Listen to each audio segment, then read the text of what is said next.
dito tayo. Kuha tayo ng pako mga kaidol. Relax lang mga kaidol ha. Ganun talagang buhay.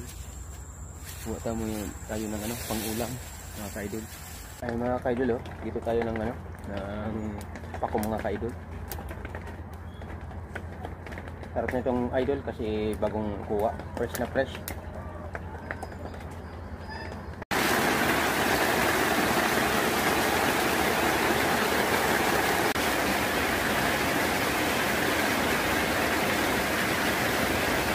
Lagay tayo ng mantika mga kaidol.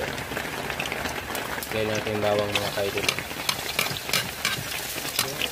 Kaidol, Century tuna mga kaidol, spice mga kaidol. Yan, lagay na natin yung mga kaidol.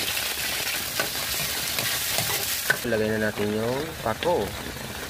Wow, sarap nito mga kaidol kasi bagong kuha mga kaidol. Ito mga kaidol. Talagang 32 mga kaidol oh.